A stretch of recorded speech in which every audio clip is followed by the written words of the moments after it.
if I was like, hey, come over, let's have brunch, or someone's like, cool, I'll be in 5 minutes. And then they come over and Two of you play video games with me. Yeah, I'm like, what? Stop. I'm trying to eat waffles. Butterscotch Hey, everybody. Welcome to episode 70 of Coffee with Butterscotch, the game dev comedy podcast of Butterscotch Shenanigans. I'm Seth, and I'm the games programmer. I'm Adam, and I'm the Weebs pre-greamer. Ooh, I'm Sam, and I'm the Victor Idiot. I'm Carol, and I write functions. Yeah. And today is October 25th, 2016. And just as a warning to our listeners, anything could happen on this show, especially all kinds of spooky things. Halloween. Because it's a very spooky time of year. Cussing. It's mostly profanity. Spooky cussing. Spooky swears. Curses. Yeah, there'll be curses. There'll be cursing. Oh, heck. Curses. So we're back from what Outer many space. would consider to be a rampage across the country. From convention to convention, getting sick, getting diseases. Sam got married, all kinds of things. All horrible stuff. I got you threw that one in there, just right. Yeah. And his wife got diseases. Mm-hmm. So, I'll talk about that. okay. Yeah. Well- We'll get there. She's fine, by the way. She's fine. She did, yeah. So we're finally back in action. We're doing full-time development, which is a weird feeling. It has been weird. Feels nice. Actually, just sitting down and programming for a day. Something that we haven't gotten to do in about 2 months or 3 months. 3 months. Yeah. Do we want to talk about our travels? Sure. Probably. sure. What have we learned? So we went to 7 conventions. Well, starting with Indie PopCon back in May. Back in June. June. Yeah, at the end of June, we went to Indie PopCon, and then it was just an ever-increasing cascade of convention nightmares, where we just kept going from convention to convention, and it was almost as if we were trapped in a Groundhog Day scenario. So these conventions, a lot of game developers go to these, right? So we went to PAX. We went to XPO in Tulsa, very big one.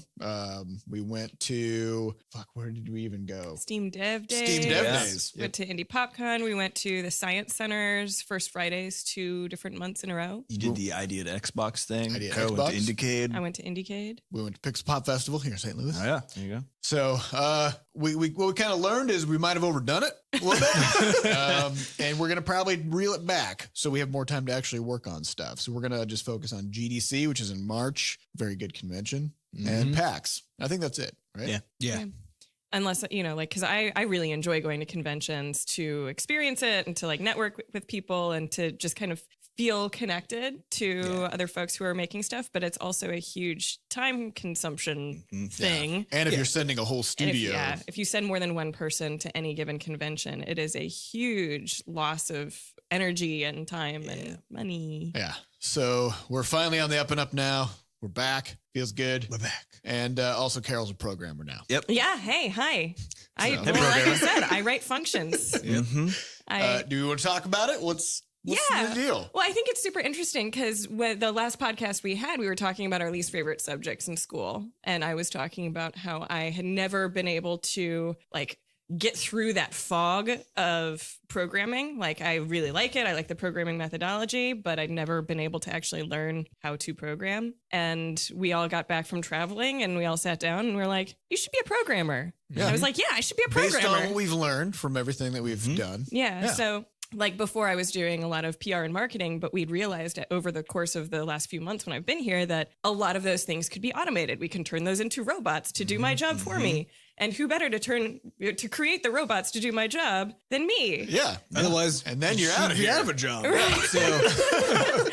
So I'm learning how to program properly now, and it's great. It's a really awesome feeling. I'm finally breaking through a lot of the things that I had previously felt were too difficult to really... And it was surprisingly fast for you, too. Yeah, just compared to what your expectations were. Well, I've been working within PHP and back-end web programs like that for programming languages for years, but had always just copied and pasted and never really fully understood what they did. We found this one course on Udemy and I just sat down and watched it for a day and my face was jaw dropped, eyes wide, pulling down the skin of my face in just complete disbelief that I could figure this stuff out. Yep. So if you ever feel not that bad. yeah, if you ever feel like you can't do a thing, you're wrong and you can do it. That's right.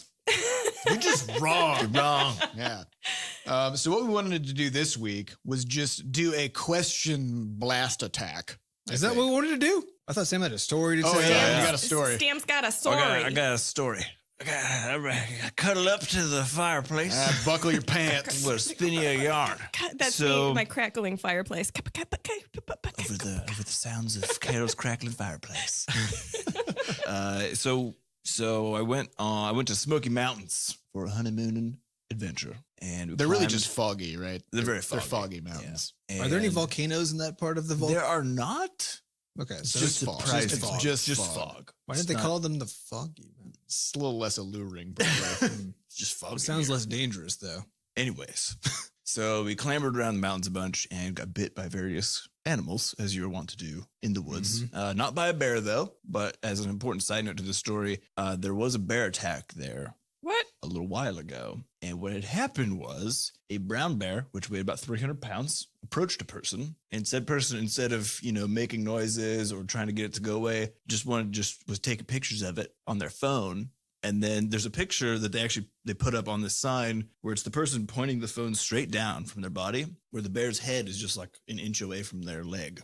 No. And the bear bit them on the leg, as a bear would do when it got that close. And then they ended up having to euthanize the bear because, of course, it's how humans work. Because once they get that taste of human blood. tasted human legs. But it was crazy to me because, they tell you whenever you see one of these things, you stay at least 50 yards back. And then if it starts walking toward you, you got to start being big and wild and crazy. And this person, instead of doing that, was like, I'm going to take a picture. Like they took a picture of it probably an instant before it bit them on the leg. The only thing Oh my about God. this that is actually surprising is that they didn't take a selfie Yeah, right. They might have taken a selfie. Maybe they did. Yeah, who knows? in the hospital. But it later. only bit them on the leg, and they still euthanized the bear.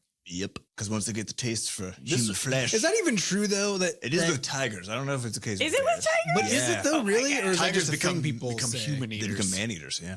Wow. Once they eat one, they're like, oh, I That's could do tasty. that. Okay. But I mean, is that Well, it's because true, there's or so is that many just- people around and they're very squishy. They can't Yeah. they can't run very fast. They can't protect themselves. And Depends. tigers are like, oh, free food. It's just Yeah. everywhere. It's like a buffet. Yeah.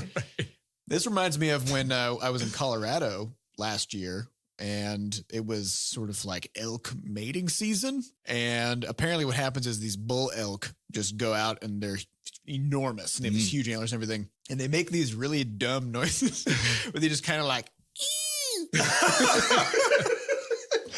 and they just make these little weird squeaky noises. And then they just sort of aggregate like a mob of lady elks just around them. And the more... Because nobody can resist that. I wish you could see Seth's face when he does that. Oh my God. So then there's a bunch of other elks that come in and they're like, what's going on? How come all the elk ladies are congregated around this one elk dude? And then they get real mad about I it. hate that dude. Yeah. And so there's a lot, there's like one super chilled out, just really relaxed, squeaky elk. And then all the other elks are just really agitated. And so they said, don't go near any of the elk during this time. They'll be everywhere, and just keep your distance. And everywhere we went, we would see an elk out in a field doing its squeaks, trying to attract the ladies. And there would be just crowds of people who had parked their cars and pulled over and were starting to surround the elk, Oh, no. taking pictures of it. And the circle just kept closing and closing. We're like, we're just going to leave. We just got to get out of here. People don't know about wild animals. Well, generally. there's Lone Elk Park here in St. Louis, and it's a similar situation where there's I think buffalo too, or like bison or something. I don't know. The cow But like there's fairy. elk, there's large Monster. four-legged hooved monsters, and they say don't pull your car between two family members, or be aware. And I've been in the car before when the driver wasn't paying attention and a big giant burly hoofed beef monster starts charging at the car, Yeah. and it's just They're big and mad. terrifying. Very instinct driven. Yeah, so after we saw this public warning. Okay, don't get bit by bears. We're like, all right. So if we see a bear, we're gonna Avoid it. avoid it. We got that one down. One thing we didn't do though is avoid getting bitten by bugs. Right? Mm-hmm. You didn't use bug spray? I mean, we did, but also it's fall and most of them are dead, so it wasn't supposed to be a problem. But the strongest ones have survived. That's right. Strongest, Ooh. apparently most disease-ridden ones survive. So we get home on Saturday, and Dinah looks down at her leg, and a small mosquito bite had blossomed into, it looked like she got hit by a baseball in the leg. Ooh. So it was just like this big bruise, and it was kind of creeping. And anytime you have a bug bite that has like a big red patch around it and then it starts creeping, you need to get some antibiotics stat, because it's usually a blood infection of some sort, or some sort of bacterial infection. That's not how a bug bite is supposed to behave. Exactly. So Go to the hospital. So we call in some antibiotics and get her started on those, and it doesn't keep growing. It stays just the size of the baseball and starts sort of changing colors, which apparently is good. So, so we're just waiting on it. Kind of like, It like depends. flashing rainbow colors. Yeah. It depends what color it changes to. Very rapidly. Kind of turn into a disco ball So situation. it goes into sort of like a purple mode, right? So purple with like red spots, and we're looking up. Oh, that's what very is this? pretty. It's called cellulitis. Is the Itis just subdermal means inflammation. Inflamed, yeah. And so we look it up, and there's pictures, of course, and they're all gross. So I have to Google this, which is disgusting, and go through it. And we're like, okay, I think this is healing up. And then on Wednesday morning, Diana wakes up, and her brain is sort of fogged. And I didn't realize the extent of it until we were in the bathroom. She was filling up the soap dispenser and dropped the top of the soap dispenser and went down to pick it up and just missed it by like 5 inches or so. Wow. And I saw this. And so she, hits her hand on the ground and then just moves her hand over and picks up the thing and puts it together.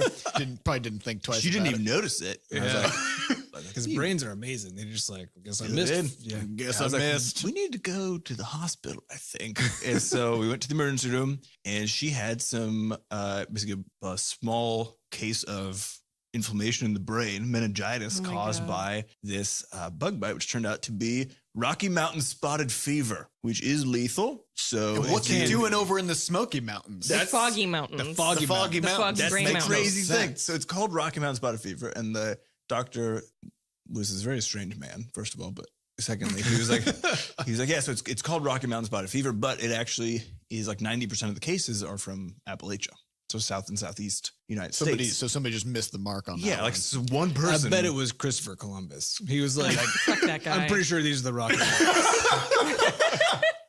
He was I'm real gonna, good at I'm gonna geography. grow some sugar cane over here and name things wrong. So can we petition to rename it to the Foggy Mountain they Spotted Fever? really should do Foggy should, yeah, Mountain Foggy spotted Mountain fever. spotted fever, because Foggy Mountain spotted. Yeah, it apparently sounds catchy too. it routinely doesn't get diagnosed early enough to actually make it stop from causing permanent damage, because of my guess is actually potentially because of the naming convention, which I think is the dumbest thing I've ever heard of in my life.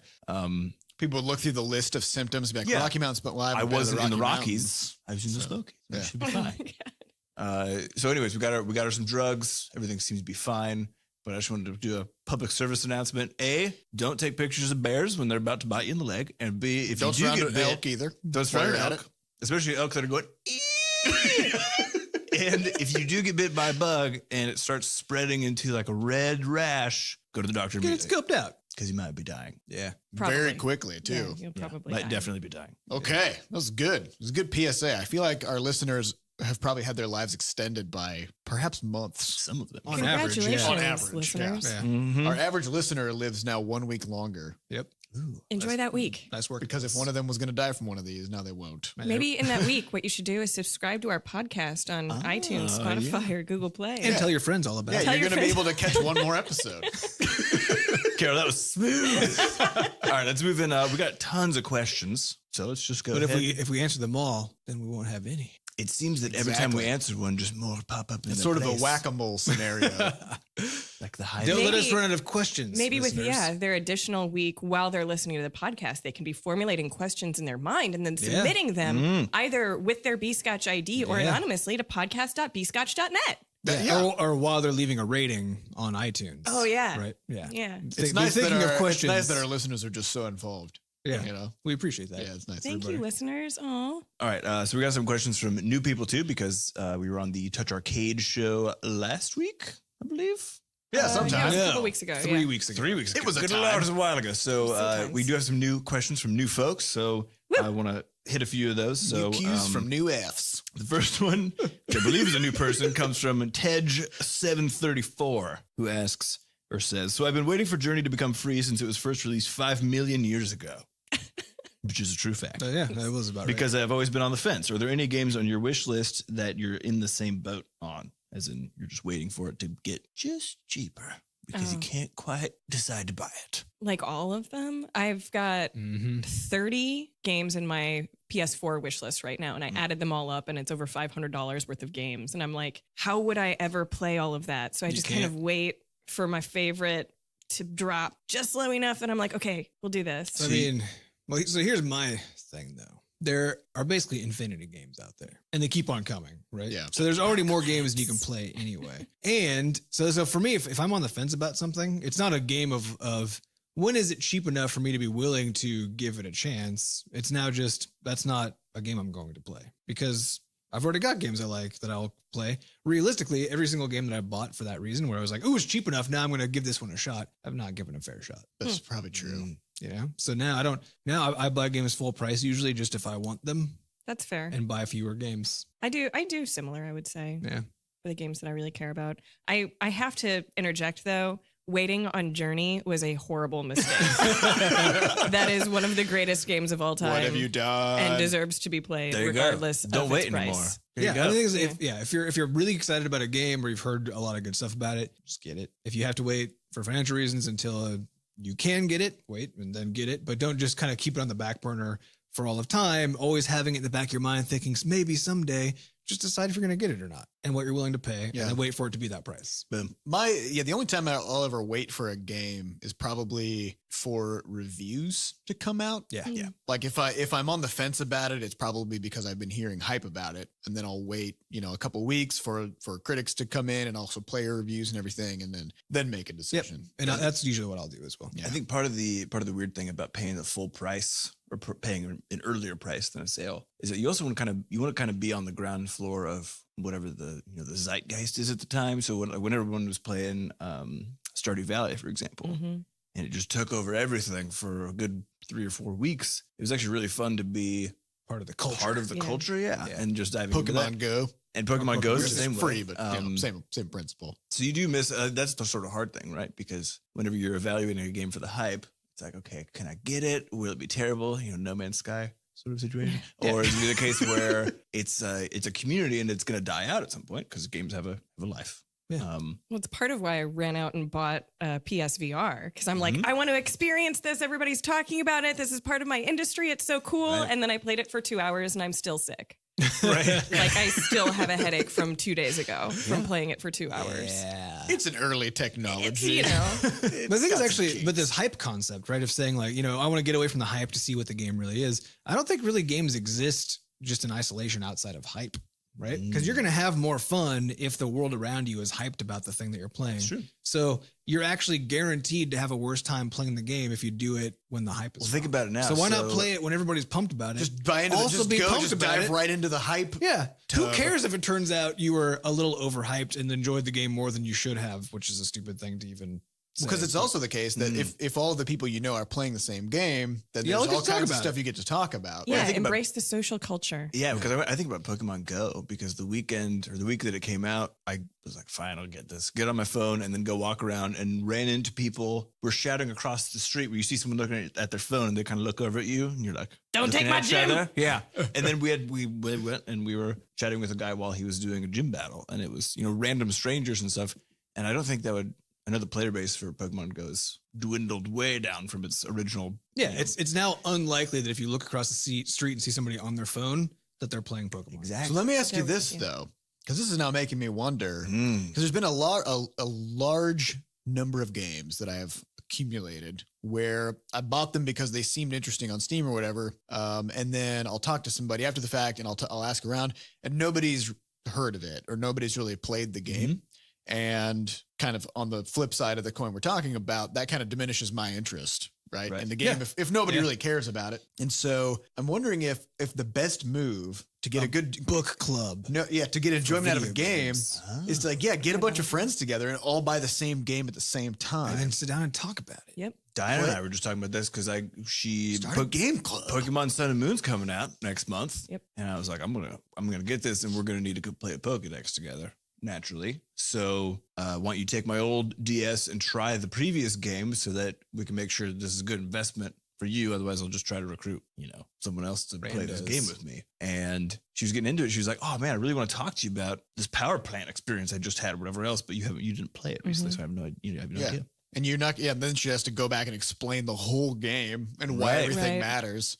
I think every console that I've bought in recent years was because there were friends playing a game on that console that I wanted to experience it with them. Like that was why I bought my 3DS, was Animal Crossing. That's why and I'm playing WoW Legion right now. Right. And it's interesting. The book club idea, I've had that conversation with a lot of friends. And actually, my friend Josh Boykin from IntelliGame is planning on starting sort of like a global book club and trying to do this community thing around playing the same games and then having a critical discussion about them. And I think there's a lot of possibilities there to really push games forward as a cultural medium, as long as you can kind of create a community around And chatting this is about them. kind of like, this is almost what YouTubers and Twitch streamers are doing, except it's all happening live. And so that you And don't 3 get to times have a day. 3 times a day. And then you're kind of watching somebody else experience it. But if instead it was exactly that, where everybody, just like a book club, you all kind of settle on the thing. And then if it's multiplayer, you play it together, but otherwise you play it independently. And then you come back and talk about it, talk about the experience.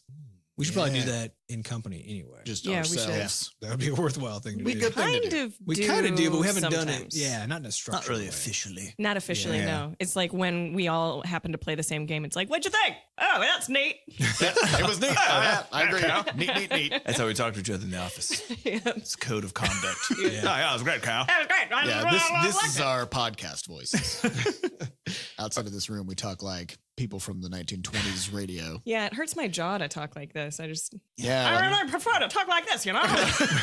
You get to swing your mouth around a lot. Swing it. Which does segue into another question What you got? from BSB 333, who asks our thoughts on Nintendo Switch. Since you were just talking about the DS, etc. Yeah. Oh, yeah. We just talked about Okay. some. What is the industry Nintendo news. Switch? All right.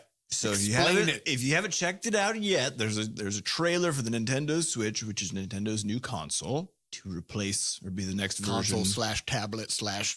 That's exactly the thing. So the weird thing about it is the Switch essentially has a detachable controllers sides. Yeah. Which are actually 2 controllers. Yep.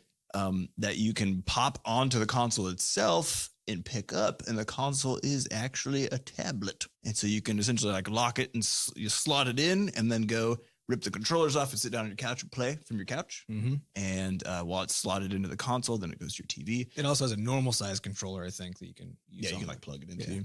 And then if you say in the trailer for the Switch, if your friends are out barbecuing Mhm. and you're like, oh, I'll go be around you, but I don't want to participate, then you can take your little controller, break it in half, and then slam it down on the Switch, pick the Switch up, and now you have basically like a really big, Like a giant. like a giant Game Vita. Boy. Well, it's, Yeah, it's like an giant Game Boy. iPad with buttons. Yeah, with actual controllers. It has a little kickstand so you can prop it up on things. And then you can separate the controllers, and so you can actually give half of the controller to a buddy and then play a multiplayer game. Yeah. So it's an interesting. Well, I was cracking up Product. watching it because in the commercial, there's 2 things about the commercial that I thought were funny.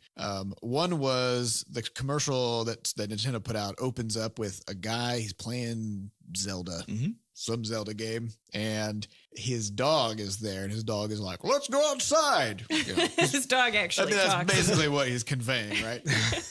I'm anthropomorphizing the dog. So the dog's like, hey, let's go outside, buddy. And the guy's like, nah, fuck you, dog. I'm playing Zelda. And he's just sitting there staring at the screen. And then finally the dog is like, dude, let's go. And starts barking a whole bunch. And the guy looks at the dog. He's like, oh. And then he goes and he like takes his console off the shelf. And he walks out the door with his dog while just staring at his game, continuing to play the game. And then it cuts to him at the park with his dog. And now he's just sitting on a bench, continuing to play the game while the dog is just running around by itself, being ignored. Yeah. And of course, this is all there's all this like really nice, like piano music playing the whole time about how like fun and, you know, you can take your games anywhere kind of a thing. And meanwhile, this poor dog is just being neglected. And then the same thing goes with like the friends. But I guess it's a step up, right? Because now it's being neglected outside. It's so Where it could amazing go play. because neglect your pets anywhere. it feels like an episode of Black Mirror where it's this future dystopia of how fucked up our lives have become thanks to the wonders of technology. Well, it's Wall-E. Yeah. Where the people are just floating around in these chairs with a screen right in front of their face and they never That's look how I- around them. That's how I feel with the VR headset is like I just kind of melted into my couch and was like, this is weird.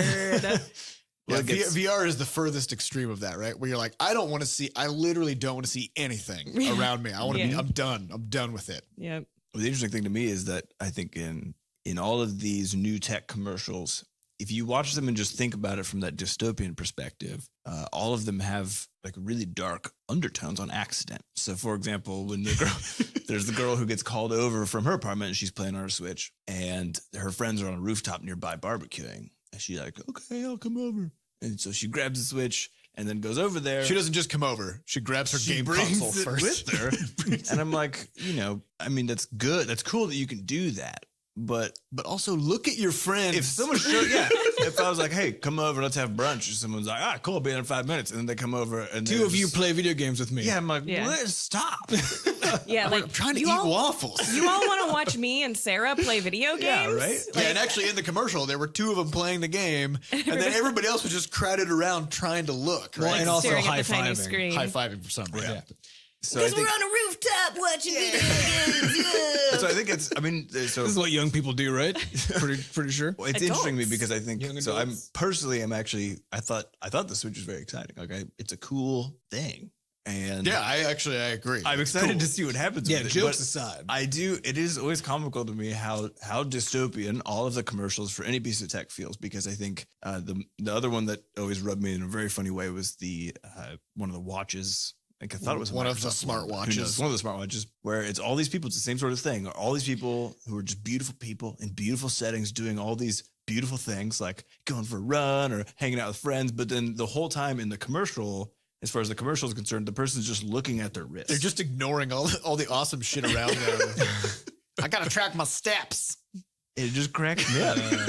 But I'm very excited about it. And I think the response has been interesting because analysts on the games industry side are, of course, being very negative about the whole thing. And they're saying, oh, who's this even for? No one's going to buy this. This is weird. Idiots. And then, but if you look at the audience side, I've seen very few people actually have any negative response. Well, but here's to the thing about it is this is to me the first console that was designed with the player in mind. Mhm. Like honestly, like I think the Xbox controller has become good, right? Right. But most of these, and same thing with the PlayStation controller, so on. But it seems to me that most of these experiences have been designed like focusing on the hardware, make sure the hardware is as good as possible, and really not giving a fuck at all about the actual experience of using it. Yeah. And It's all of the same playing experience, games. ultimately. Right? And that's why consoles are effectively just the same. It's just a thing you plug a controller into and then Yeah. sit down. And Well, let me tell you who this is for. I was on the airplane. We were going to Steam Dev Days. Yeah. And there was a gentleman sitting next to me, and he got out this giant, beefy gaming computer. What? And he pops it open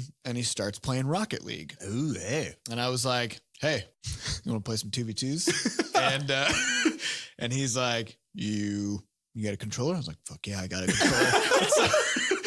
So I got my controller out of my backpack and plugged it in, and then we were both just sitting there playing Rocket League on there. It's awesome. So the Switch is made for you. Yeah, because the thing is, if you had the Switch, then you could actually both like be sitting there next to each other, because apparently, according to this, the commercials that have been put out, they keep showing people having a bunch of Switches brought together, and they're playing games with each other, but still on independent consoles.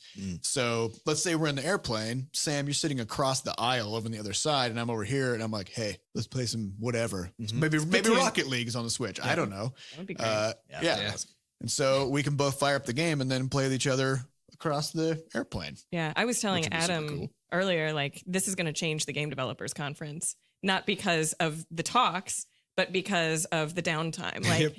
Like, GDC is like, you'll take your 3DS and you'll street pass so damn many people. And like, everybody's just in a corner playing their DS somewhere, and having something like this that you can share an experience with is just going to blow those 30-minute time breaks out of the water. Yeah. My only concern is battery. Yeah. I'm curious to see how long But this they always thing stay lasts. hardware light, so that they don't, so they can run games because they have games that are just very efficient and don't take many resources. They don't focus on graphics and stuff, which means that they can squeeze a lot of. My battery concern life. is losing the damn controllers. Yeah. Because I'm sure you There's can buy no new ones for tendering. $50 a piece. It'll be Yeah, because it's two little buy a pieces. few backups. They're like, they fit in the palm of your hand, basically. It looks they're like little. they're very small. Yeah, I did 'cause feel it's half bad of a to watch controller. some of those people in the commercial playing, holding just one tiny little controller with their hand all cramped. But it's up. actually not too different from playing on a smartphone, as far as Yeah, your that's pretty hands are similar. concerned. So, well, but it's significantly better because it has tactile buttons. well, let's get into that. So, next question comes from Oguz Who's.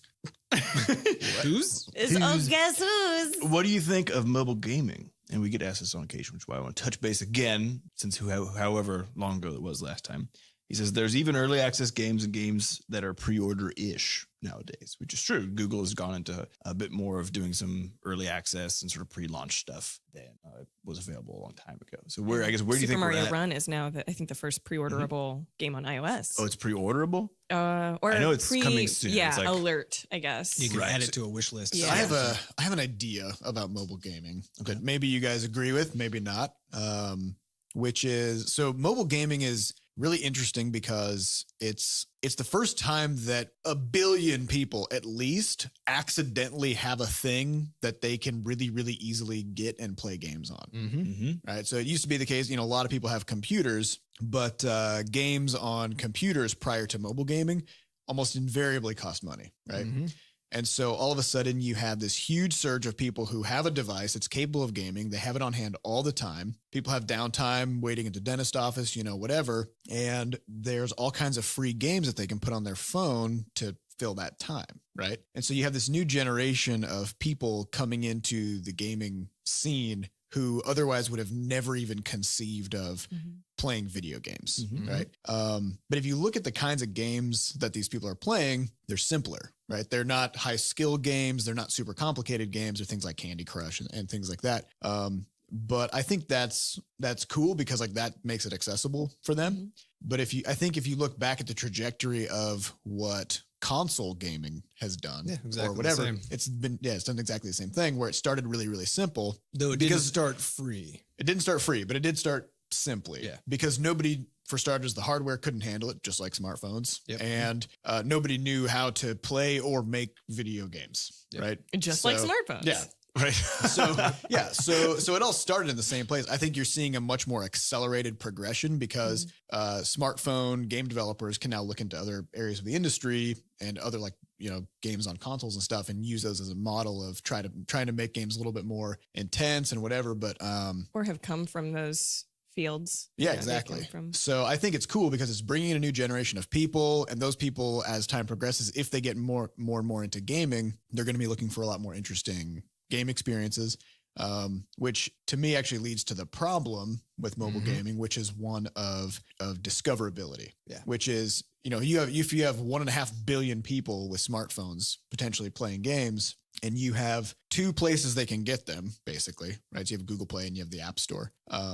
And Then the entire industry is defined by those companies. And basically how they decide to show games to people. Because you would think that in a market of, we have several thousand games coming out a week on mobile and we have 1 billion something people who could play those games. And you would think, hey, there's probably a game for everybody around here.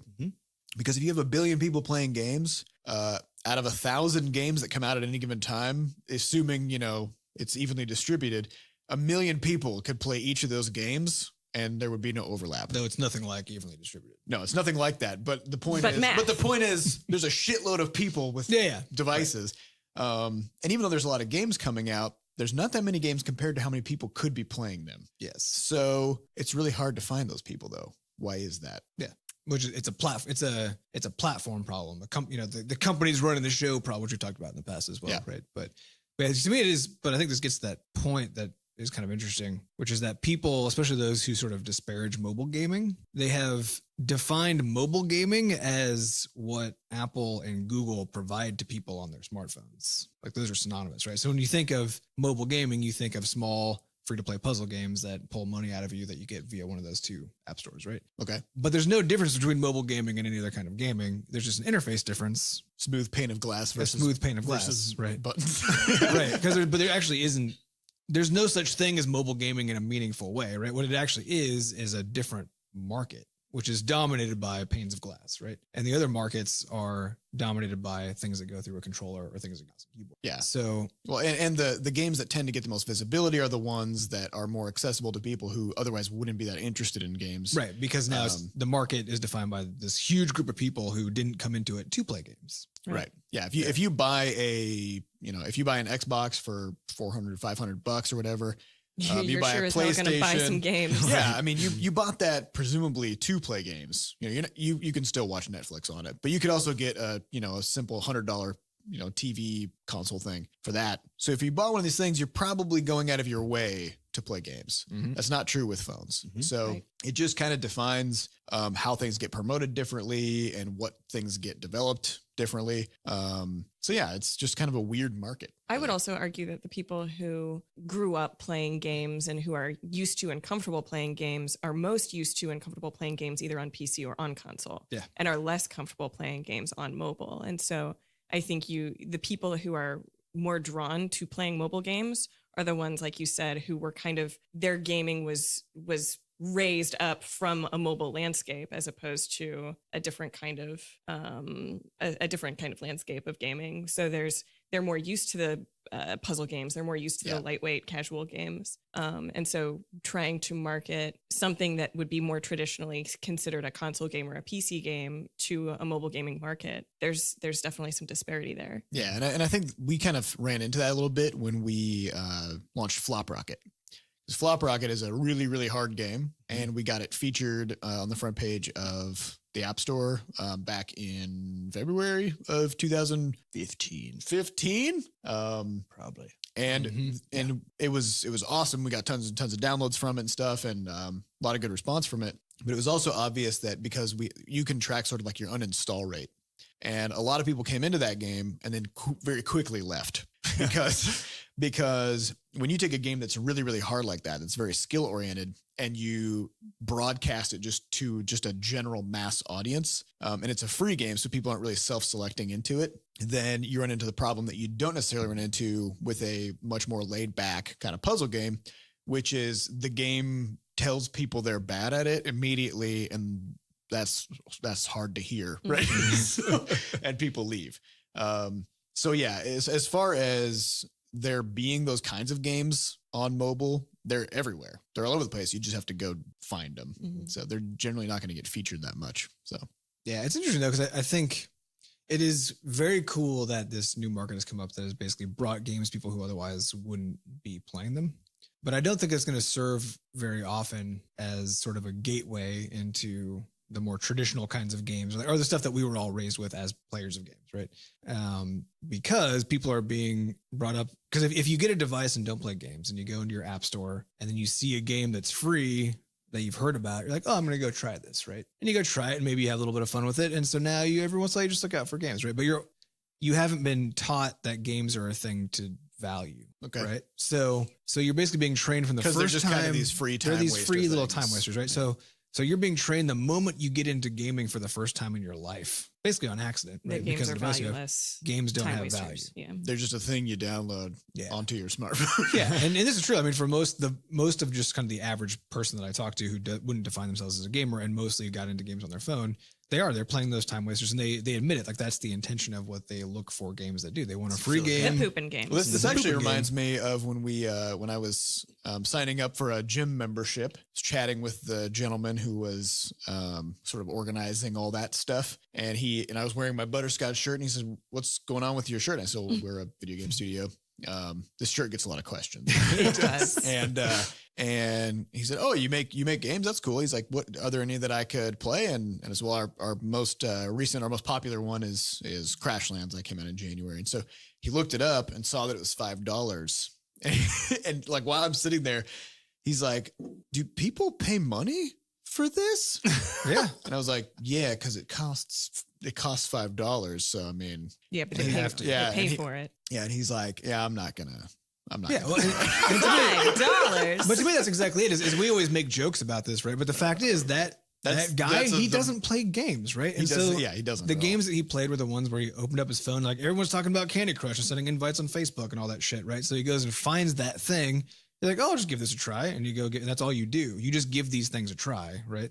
So It doesn't become like your passion, right. You know, and it's not designed it's to. just a thing you do sometimes. So I think to me that's the interesting sort of the weird thing that's all it's almost I don't know, almost an opposition about mobile gaming is exactly that it brings new people in and then it encourages them to not really become gamers in the way that we were brought up thinking of gamers, right? So the But- answer is what for the platform holders to promote the Yeah, I mean Paid they've created the market, and they've told their user base that games aren't worth anything. yeah. Right. And so I think we're starting to see trends away from that. Yeah. We're seeing the mobile stores starting to feature premium games a lot more, especially if you consider that a very, very tiny percentage of games that are made are pay up front games, Yeah. and most games are free. But if you look at even say like the front page of the App Store, probably half the games that get featured are premium games. which is great. Yeah, Yeah. it's good because I think they've realized that by spending years and years cultivating this idea that games are free, apps are free, everything is free, it makes it really hard for developers to actually, make a Mhm. living and make good products that they can sustain over time. Right. So yeah, I guess the answer is it's pretty complicated. There's a lot of things going on. Yeah, Yeah, with the there's a with lot the happening. early access stuff from Google Play, and I'm just wondering if things are going to trend more into a Steam direction on those two platforms in particular, because the discoverability is so bad, and because the storefronts themselves are the ones who can solve the problems. And Steam's already shown that like they're scaling up how their discoverability systems work to handle the influx of games that they get, which is like 12 a day. Yeah. Yeah, it's but they're doing a much better job already. Yeah. And they've shown that from doing it, they've had like 20% increased revenue, Mm. across the board. Yeah. Because they're Um, showing games that people want to the people who want them. Yeah, so it's a Um, combo thing, right? If the stores actually do, and discoverability isn't some completely impossible thing, right? It's like, it's not a solved problem. It's a problem you can work towards if you decide to try to. And so if the app stores actually start doing that, and then also on the front page, the thing that people land on who aren't even necessarily gamers, right? But the place that they go and they're looking for apps and stuff. If that thing starts to convey the idea that games and apps and so on have value, then you can start to turn that ship around, right? And we can actually turn mobile gaming into a space where there's just as cool of stuff as there is on everything else, because the hardware is already in a lot of ways not a limitation anymore. And soon it won't be anything like a limitation. Yeah. I think it's kind of interesting because when you take a look at like the iBooks store on iOS, Mhm. the free books are all garbage. And so they're not really promoted very much. Yeah, I mean, who's going to write a book and then give it away? Right, you know? exactly. Who's Yeah. going to make a game and then give it away? Yeah. Most people, Most unfortunately. people, Well, maybe because some- that's what the market requires. Yeah, exactly. And so I think, looking to the way that the iBook store is structured and, really, really pushing NYT bestsellers and, these great books that are valuable and people are going out and, hunting down and really pushing the top paid charts as Yep. opposed to these top free charts, which is just like the Kama Sutra and, like the, the Bible right next to each other. I think we could see a lot of change, on the platform.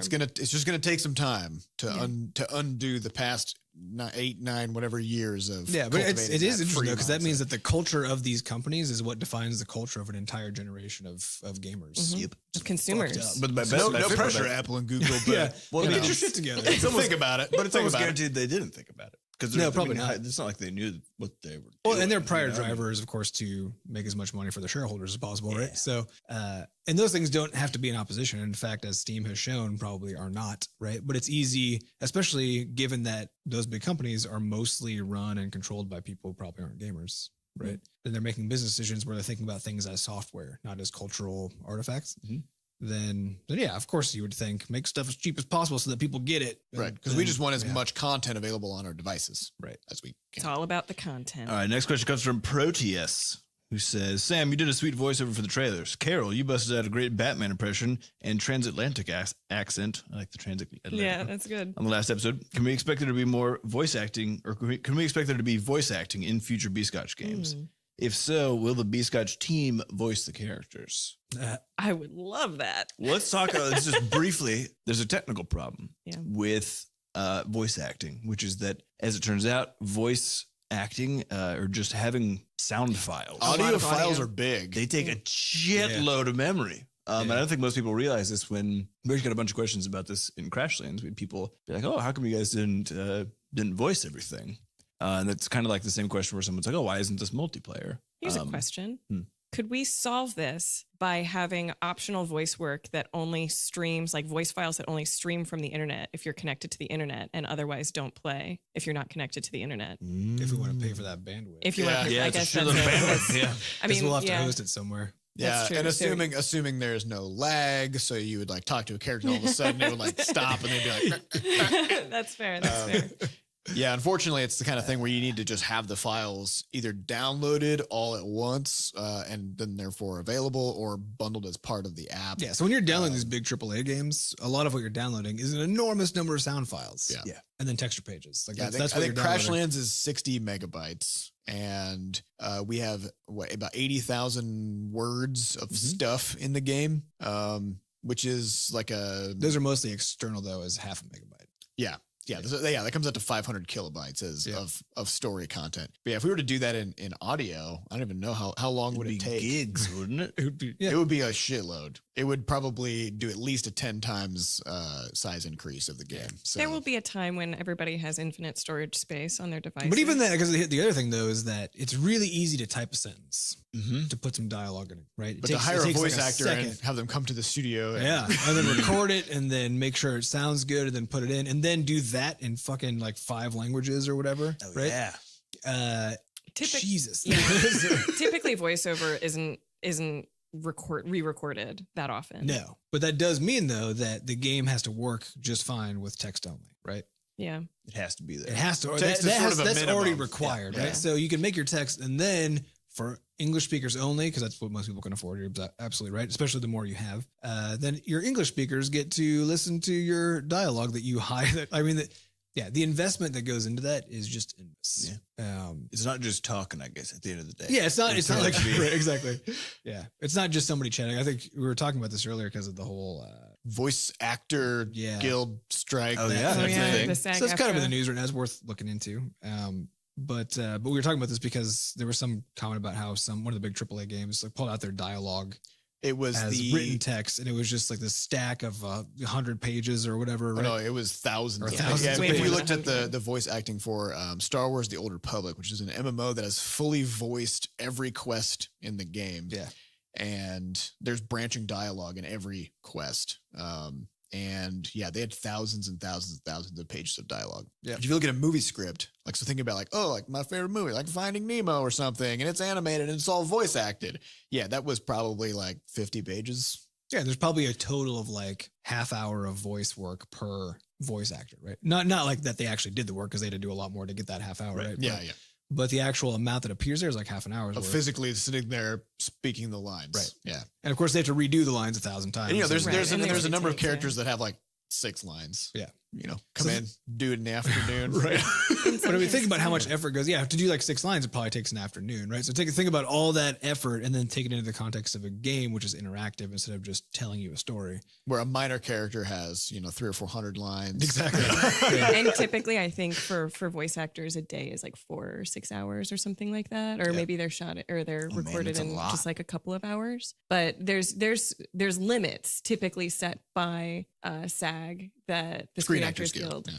that are supposed to limit how long you're in studio. And I think part of the frustration is that sometimes these game studios take advantage of the actors and go above and beyond or make them work above and beyond Yeah. what they agreed to. And you can see why too, right? Not that it's good that they do it, but you can see why, because like just the sheer amount of time that has to go into recording all of that Right. dialogue is enormous. Mhm. And so of course the incentive is for the company to squeeze out as much of that as possible, which again is bad. Shouldn't do it.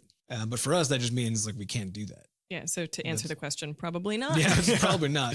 We'll do more trailers. Well, our though. time is just, we're a small team and our time is just better spent making content instead of rebuilding content from a different angle, Yeah. But I mean, even Just if we voice. weren't, yeah, exactly. Even if we weren't that small of a team, though, that's still an enormous. We'd have to be a pretty investment. good sized team before this became. Yeah. Because you would need one person probably who their whole thing is just coordinating Yeah. voice acting. Yeah, Yeah. if you watch the That's their whole Double job. Fine documentary, the Double Fine Adventure documentary, there's 1 or 2 full episodes devoted to the voice acting recording for Broken Age, which was a fully voiced game. And it's just super interesting to see that process and to kind of watch from the casting to the actual recording and the, you know, all of the processing and everything. It's not a small undertaking. No, it's big. Yeah. All right, next question comes from Darth Binary, who asks, I have 2 questions about availability. 1, will the Crashlands creator be available on the app or just as a website? And 2, will Codename Brunch cost money? Crashlands creator gonna be a website program.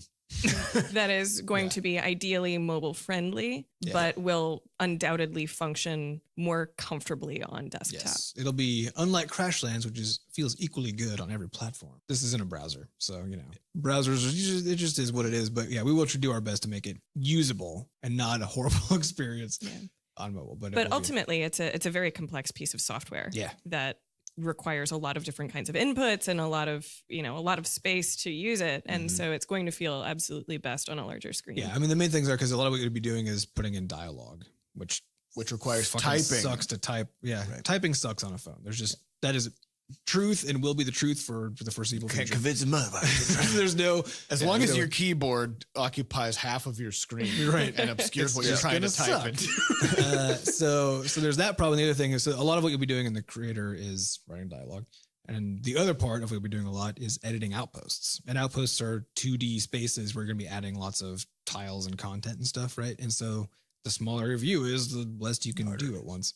So that's the main thing is the 2 kind of You can do it most on the awesome phone. things. Should you? No. Yeah, probably not. Don't do it. But I guess as far as how it integrates with Crashlands, I think we're still sussing out the details as far as how you're going to be able to grab the campaigns and stuff. But there'll be there'll be an access point to creations from within Crashlands itself. So you don't have to go outside of Crashlands to get stuff. Or if you do, it'll be a very simplified process just to get campaigns. Yeah, so there's going to be another separate website that's the browser. Right. That you can think of it as like an app store for Crashlands campaigns. Crashlands campaigns. So you'll be able to search it, you'll be able to look at ranked stuff and whatever, and then you can just subscribe to things. So once you're subscribed to a thing, now when you're in the game, it'll appear in your list of games and you can start it. So, yeah, And That's then, just- will Codename Brunch cost money? Yes. Yeah. Yeah. We're as we, if you couldn't tell from our previous discussion about free mobile games, we're kind of over the whole giving Not things into away for free and having everybody not give a fuck. yeah. We want to convey the idea that the stuff that we're making is worth something. People pay money for that?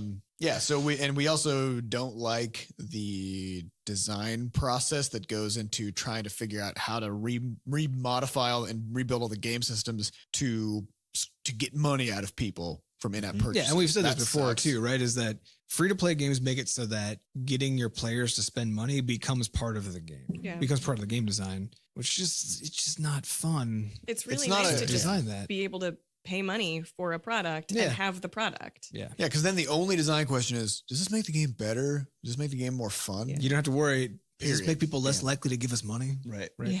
Yeah. Nah, man. Nah, don't care. Yeah, no ads, no IAPs, just Yeah, we buy just the wanna game. Just get away play a from it. game. Yeah. All right, next question from Anonymous. It's just from Anonymous, I guess.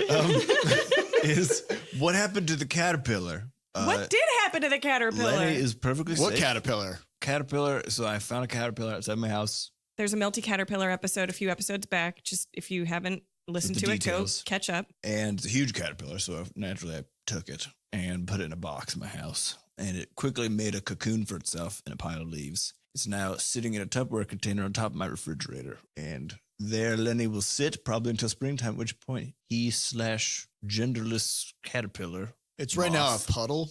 Yeah. So I don't know if you can. Pile of goo Identify will it. emerge into a beautiful moth of some sort. Did you poke holes in the Tupperware? Yeah. When a caterpillar is in a cocoon, Does it breathe? does it breathe? Probably. It's gonna have to get some oxygen. It's got to have to, yeah. Does it just, like absorb it's the same thing oxygen? like in eggs, like a chicken egg. Like a chicken still has to breathe in there. How does it Shells do are it? gas permeable. They're gas permeable. I like those words But they're together. not water permeable. But they're not water permeable. I didn't know that. Biology's fucking amazing. So eggs breathe. Yeah. Can you hear them? They're like, Well, probably not unfertilized eggs. Yeah, so it's not right. There's it's got to not- be a chicken in there. Yeah, he just hold it up to your ear. It was like hearing the ocean, but mostly it's just hearing like a hyperventilating chicken. Or if you hold it, that means you're blocking it, and then you hear the egg being like, I can't breathe, I can't breathe, I can't breathe. Wait a minute. What? So if you took an egg with a chicken in it Uh-huh. and you just put it in some water, probably What I would it assume it first? would die? drown. I assume would it must. drown? Well, there's oxygen in water. Not very much. You'd have to dissolve a bunch in Would there. the chicken inside the egg drown? Is it pulling? The question is, what's it using the air for? Because if it's just pushing air out, if it's pushing crap, exhaust out of Carbon the egg, dioxide. CO2 All- pumping that. and that's one thing. All the chicken if it's farts. pulling stuff Mhm, into chicken the farts. egg, then you have the drowning problem. But as long as I can still push CO out, then who gives a crap? It Well, can but yeah, stay it in needs to there. get oxygen in. Probably need to get oxygen. But it in. might already have enough oxygen in it. Where does it have like an might be oxygen able to tank in keep- there? Suck oxygen out of the water. That's what yolk's for, man. Yeah, it's that's got true. goodies in it. It's like an umbilical cord. We're gonna So have to do some maybe research if after you were this. to so if you were to take an egg and put Further it in up, water, we're not gonna throw a fertilized chicken egg into a pot of water. I think we should try. No, I don't want to kill a chicken. if you put a battery in there too, Okay, What? well, so okay. you start hydrolyzing the water like underneath the egg, so you just get gas bubbling up, Mhm. little hydrogen, little oxygen, right? Just bubble it up. Then maybe it would be fine. Then you could have a little scuba chicken. Oh my god! And that's how scuba chickens are made. And that's what happened to the caterpillar. Yep. Yeah. Oh yeah. How did we get over here? Anyways, over there. Lenny is fine. I'll give an update when Lenny emerges. my Don't worry about it. expectation, He's good. we'll find out. My expectation is that Lenny's going to hatch early.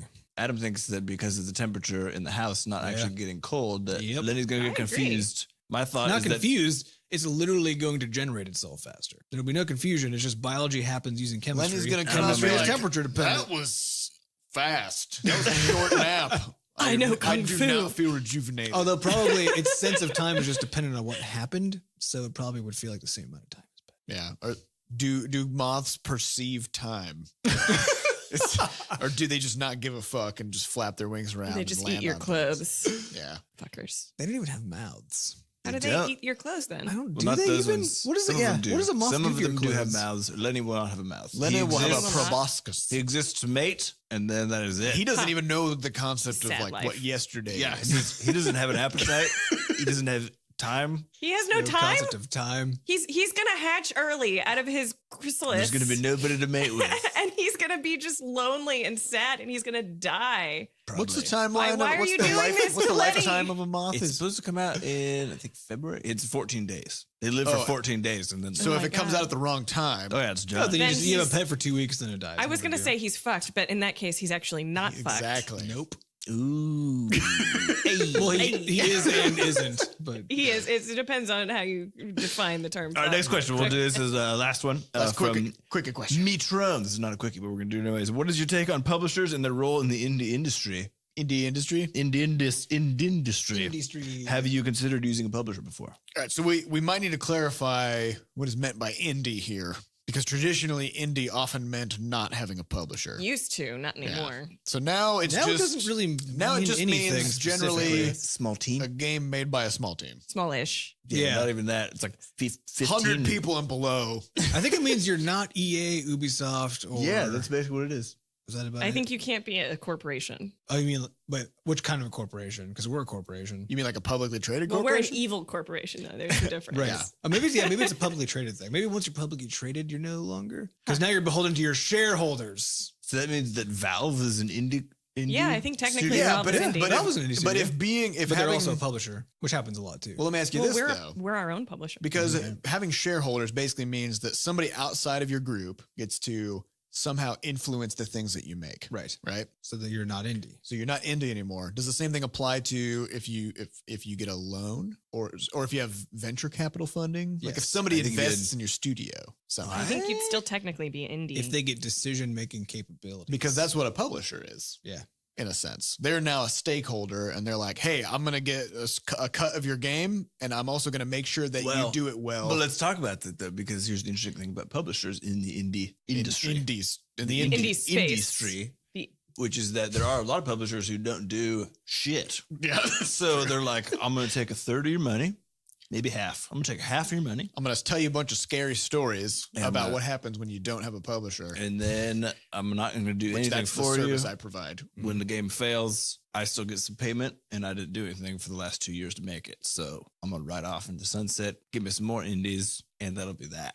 And then your incentive as a publisher is to publish as many things as possible, which just means you're under contract to get 30% of the revenue from as many games I as would possible. say if you are an independent developer and you are considering going with a publisher, there's one circumstance where you should consider it, which is if they are willing to fund your development Yeah, and if they- pay you something up front. Yep. Yep. If they refuse to front any money at all, Then they don't believe they can sell your game. exactly. If they won't front any money but still demand a cut of the revenue and they claim they're going to somehow give you marketing power or something, you should be very skeptical because that means they have no confidence in their capability to actually. Yeah, and sell the game. marketing is usually very nebulous unless it's really, really clearly defined in your publishing contract of what exactly they're going to do for you. In a lot of cases, I mean, the most benefit that you can get from a publisher is if they have really good relationships with the platforms, like we were saying before about the your position on the front page or whatever. If they can work out deals or something, but beyond that, if they can't guarantee. Which no one can guarantee that. Then it's too risky, I think, to just give somebody most of your money. Well, and people, I think, are kind of under the mistaken belief that publishers are magic, right? Like somehow if you have a publisher, they can make your game successful. And sometimes that might be true, but even one publisher won't be successful in selling one game from the next necessarily, right? It's in a lot of ways, it's a crapshoot always. kinda like So a hedge fund historically, manager. it was exactly what it is. Historically, the publishing industry, the reason it existed was because it's very hard and very costly and very risky to get a product that somebody makes as a small team or an individual to the people who want to buy it, right? And nobody knows how to identify a likely success versus a likely failure. So the job of a publisher is to basically spread that risk across a whole bunch of products, right? So that the most successful books and things, like Stephen King, right, fund the failures also from that same publisher. That gives them the opportunity to be able to take risks on things that they think might succeed, but Exactly. they don't know. But that means that they New have to be authors, taking a risk. Otherwise, if they're leaving the risk on the developer's shoulder and not actually taking any of the risk off by funding your development, for example. Yeah, which is that seems to be the model that most publishers nowadays use, where they're like, "We'll publish your game for you. We'll take a third of it, and we'll do marketing things." Yeah. which is literally this has been we've had that Yeah, pitch way more times. and we than say, can. "What are you going to do? What's the marketing?" And then, of course, they can't guarantee anything. And they're like, "Well, we're not actually paying for anything. Like, we're not putting ads anywhere. Yeah. Yeah, we're not. We're just gonna PR it. We're going to PR it." We're like, "Okay, so we can pay $3,000 to a PR firm and have that done. So why would we give you 30% of all of our money For all of time. Yeah. I mean, I think the only situation in which that is an okay thing to do is if you as an indie developer know for a fact that you're not going to sell a single copy of your own game. And that's like the only risk. Like if you're not expecting to make any money on your game and you just want to fucking make a game and get whatever help that you can from somebody who might have a little bit more experience than you because you have zero interest in marketing and zero interest in I think in that publishing. case, still get the publisher that's going to pay you. Well, that too. Yeah. But Yeah, like they're that's just the really- only situation where I can see that being of any value whatsoever is if you just want to like wash your hands of your game after you're done making it. I think there's only one publisher we talked to. We ended up talking to quite a few when we were in the midst of Crashland development, mainly out of curiosity. We just want to see what they were offering. Yeah, what they were because putting down on the we knew a bunch of our indie buddies who had gone with publishers before, and some of them had good experiences, some bad, Some very bad. some terrible. Mm. And there's only thought one they of had good them, experiences, but you can't do the experiment of publishing with and without a Right. publisher. and I think there's only one, and it was by far like the highest rated one in the industry who actually offered us money for finishing dev. Just one of the like 7, and that was the only serious conversation we had that lasted more than like 40 minutes with the person. Well, and, The other and one- among the things that they were offering were things like they have a large team of basically sort of hired gun programmers where if you want to bring your game to another platform or something, then they will just you just send them the source code and they'll just put their team on it and port it to other And platforms. they fund or- the ports. Yes. That's they really fund nice. it, and then because they're like, well, we're getting a cut from the sales on all these platforms, so It's we'll worth just it. do it. Yeah, right? if you're getting a publisher, they should be paying for something. They should be providing a They should be suite. doing They something. should be providing a suite of services, and that's where they're. And we should say though that publishers, I mean, you can negotiate a huge range of what their cut will actually be, and their cut should be dependent on what they are going to provide for you and what you need as a studio. Because if all you need is some PR, that's not worth fucking 30% of your No, game it's not. at all. That's worth pay a flat 5, fee 10%. to a better video if game it's a PR fee, company. right? But if you can't afford a fee because you don't have any money, then because this is the thing is if your game is going to be successful, then having a publisher basically just means because again they're distributing risk, right? Which means they're taking money from the most successful games and then using that to fund the risk of the less successful. Unless they aren't paying any of them anything. Unless they're bringing but what that does mean though is that just it's an efficiency problem, right? Because that means that if your game could have been successful without a publisher, then you would be making a lot more money than having to lose 30% of it and so on. Because they're going to be spending a lot more than it just costs to do that stuff. So getting a publisher is really important if you just don't have the capital and need it. Or if there's a service you can't provide for yourself and don't have the capital just to do a one-off purchase of that thing. Or if all of it is just too risky for you and you do have the capital but can't throw $3,000 at a PR firm, I'm not sure it's a good idea anyway, it's a different question. But if you could do that but aren't sure it's going to come back to you and would rather take the risk of just knowing guaranteed that you're going to lose 30% of your revenue, but maybe make that money back, right? Yeah. I think a good it's a hard example balance. is Stardew Valley, which was developed by one person over 4 or 5 years or something.